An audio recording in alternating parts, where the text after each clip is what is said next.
Hello everyone, welcome back to my channel. If you are new here, thank you so much for tuning in. My name is Jess and today I am bringing for you a little bit of a Q&A video.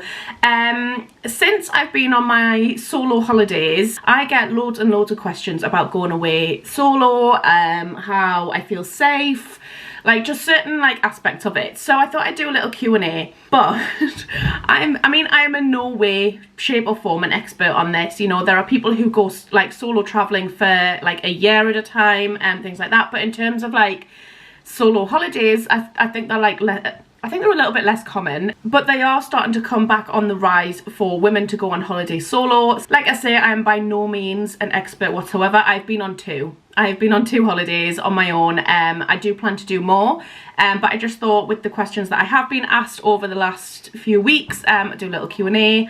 Hopefully this will answer the questions. The type of questions that I've got range between kind of how I've booked it, and then all the way through to like the everyday basics about like how I tan my back, how, you know, what I do during the day, etc. So we've got quite a variety of questions, so without further ado, let's just crack onto the video. I do want to also point out, currently some of my neighbours' kids are playing out in the street, playing football, as they should.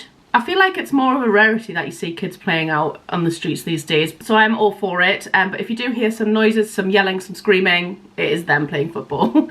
So I did pop a little question and answer box on my Instagram story this morning, so I do have some questions. And then I also put a little community post on my YouTube, just because I'm aware that some of you who follow me on YouTube don't also follow me on Instagram. If you don't and you do have Instagram, you should definitely go and check me out there. I do more of like a everyday updates on there. I'm always active on my stories. I also have recently started getting into TikTok. I did do like little mini vlogs on my TikTok, so if you want to go and check me out in there will be links in the description. But without further ado, let's crack on to the questions that you've been asking me. So one of probably the most common questions that I do get asked is, which parts felt the loneliest / hardest not to be with someone else? So in terms of like, did I feel lonely? Did I, you know, whatever. So for me personally, I'm quite like I've always been quite an introverted person. I don't think I've been very like out there.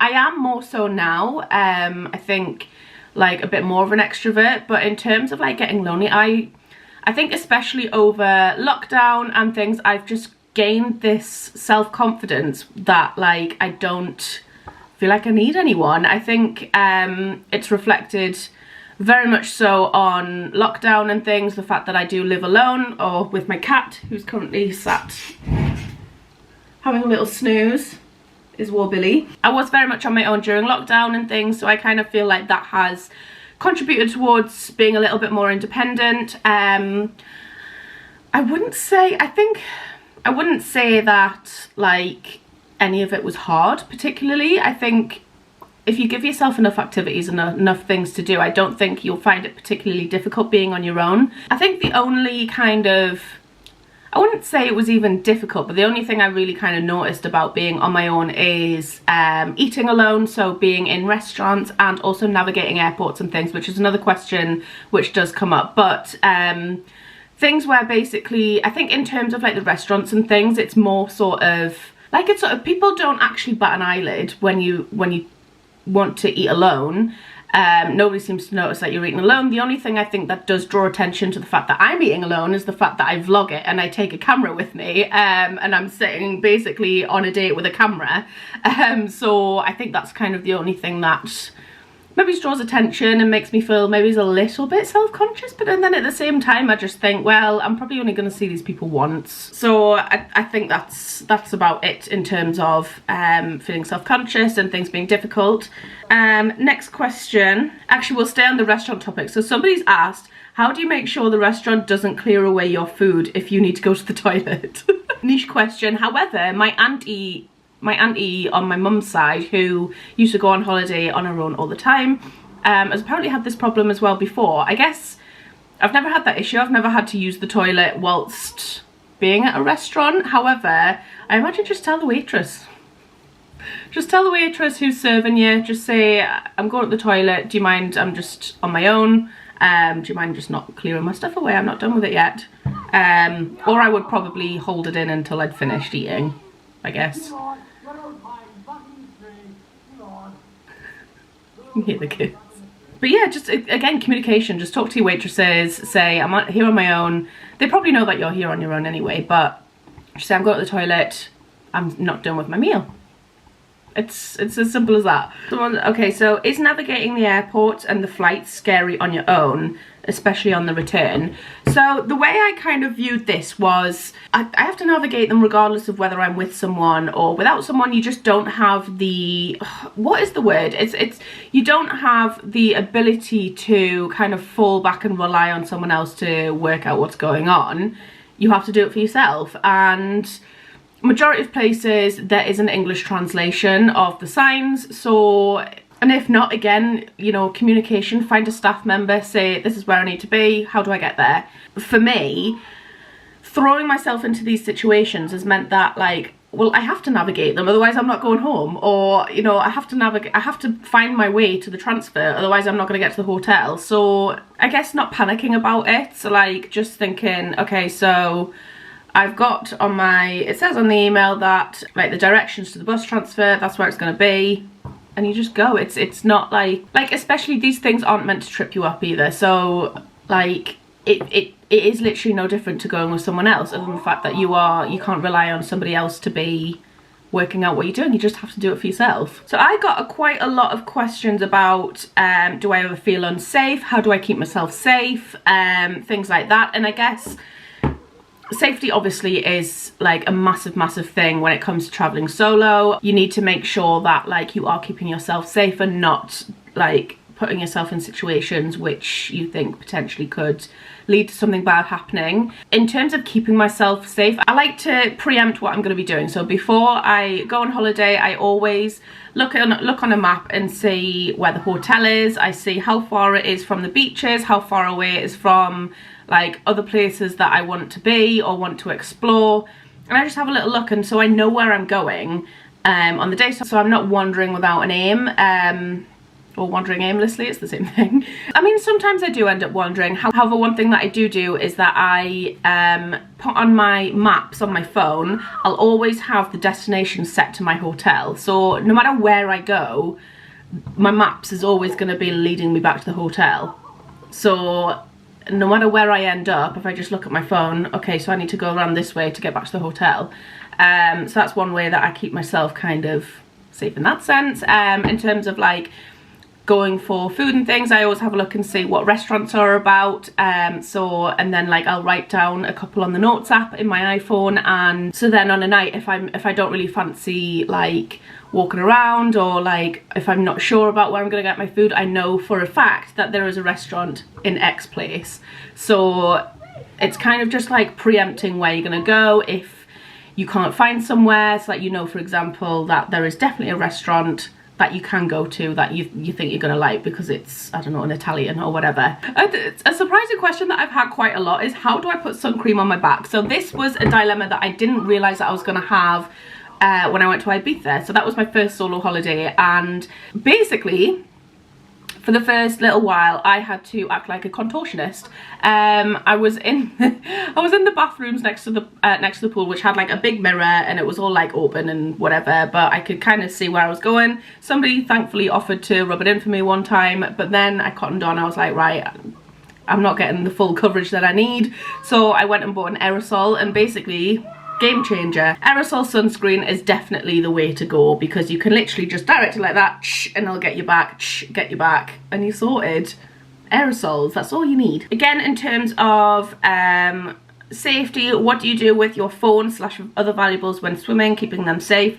So if it's like the hotel pool, I'll generally pick a sunbed that is quite close to the pool, or where I know that I'll be able to see my stuff. To be honest, the hotels that I've been to the pools haven't been that big, and you can always see your stuff. But then when I did go to like the Blue Lagoon in Tenerife, which was like a bigger pool area, I did have a sunbed which was right next to the lagoon, but you did have to kind of go around and like leave your stuff. And for this, I just basically just put all my stuff under the sunbed so that they weren't openly on view. And then when I did get in, I swam so that I could see my stuff basically. And yeah, I'd say that was probably the only downfall about being on your own, is that you don't have someone to then look after your stuff. But then at the same time, when you're with someone, again, you would probably go swimming together. So like it would be both of your stuff that's like on, it's no different really than being with someone else, because it's, if I was with someone, I would probably be swimming at the same time that they were.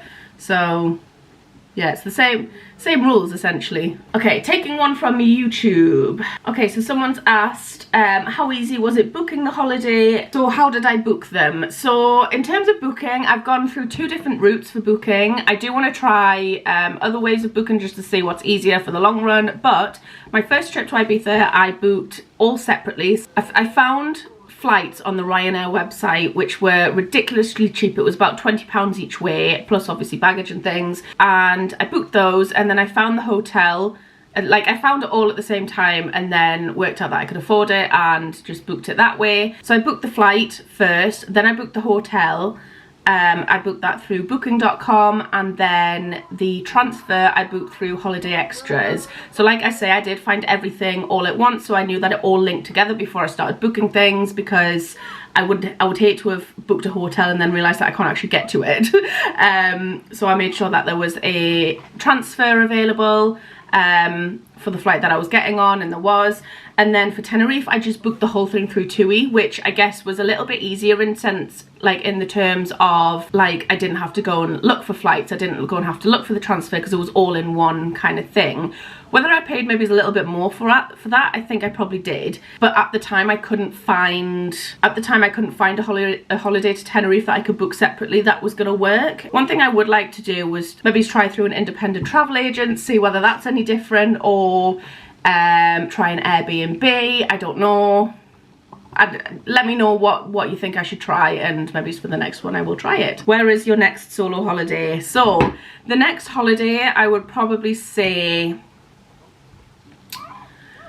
I feel like I've done a couple of beachy style holidays. I really want to try like a city break. So I really want to go to somewhere like Barcelona, Madrid, Paris, like that kind of thing. And then I also want to do like Iceland. I feel like Iceland would be really cool. So I kind of want to, I still do want to obviously do beachy holidays and things throughout the summers, but I really do want to try some like different style holidays and different style travel and whatnot. But I feel like my next solo holiday probably won't be for a little while, because I have just had 2 holidays in a short space of time, which is not a normal thing for people to do. I appreciate that, you know, probably people are unable to go on holiday as much as I can, and I'm forever grateful that you guys watch my vlogs and things, because without you watching the vlogs I couldn't have paid for Tenerife. So I am forever grateful that you guys really enjoyed my vlogs, and that you've put me in this position where I'm able to go traveling or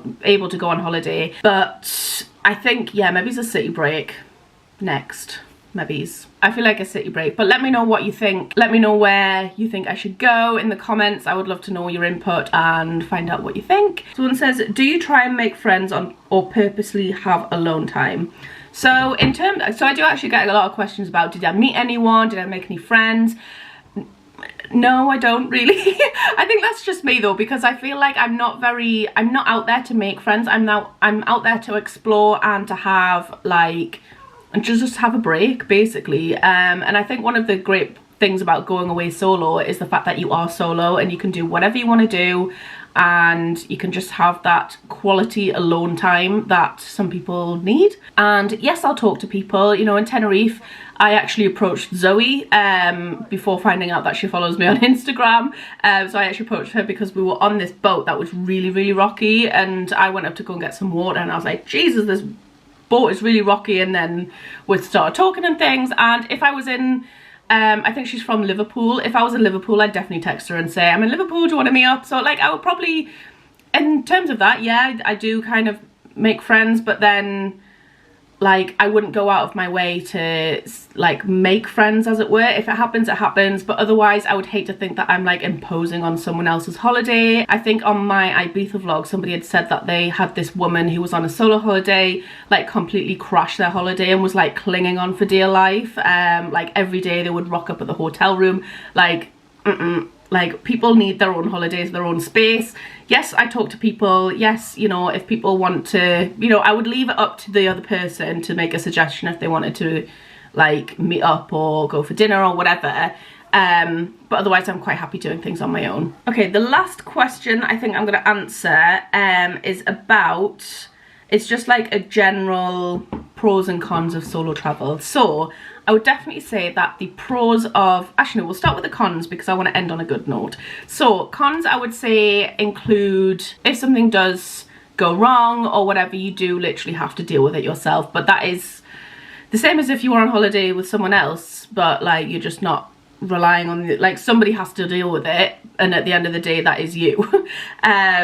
Another con, which I think a few people have mentioned, about single person supplements. So personally I've not really noticed having to pay a single person supplement. For my last holiday to Tenerife, I did disclose how much I paid, and for what I got, I think I would have paid that regardless of whether I was on my own or in a couple or whatever. Like, personally, if I'd come across the deal, I would have paid it either way, regardless of if I was going away with a friend or a partner or if I was going on my own. I didn't notice that the price was particularly higher just because I was on my own, because I thought the price I paid was really fair for what I got. I think that's probably one of the main / only cons that I can really think of.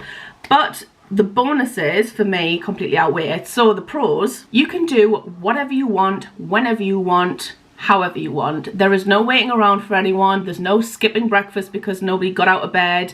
There's no like, do you want to do this? Oh no, I don't want to do this. Should we do that? There's no, like, you do whatever you want. Like, literally the holiday is completely your own, and you can do whatever you want. You can get up at the crack of dawn if you want to get up. You can lie in if you want to lie in, and you don't have anyone else to answer to. So that is probably the main thing, which some people might think is selfish, but to me, if I'm paying a set amount of money to go on holiday, I deserve to be a little bit selfish because I paid for that time to relax and do what I want to do. So that's probably my main thing that I absolutely love about solo holidays, and that is that I can do whatever I want, whenever I want, and I've got nobody else telling me what they want to do or whether they don't want to do this or whatever. So yeah, I think that's probably it. I'm just going to end this video. Thank you all for putting your questions in. I really enjoyed filming this, and I hope that it does clear some things up. If there are any more questions you want me to answer, pop them in the comments below, and I'll reply to some of them, or I'll maybe just do a little part 2 depending on how many questions we get. But thank you so much for watching. I hope that you have enjoyed this video. If you have, then please give it a thumbs up. Go hit the subscribe button below, and if you want to be notified when I do upload next, then hit the bell as well. Thank you so much for watching, and I will see you in my next video. Bye guys. Baby, let me love you, let me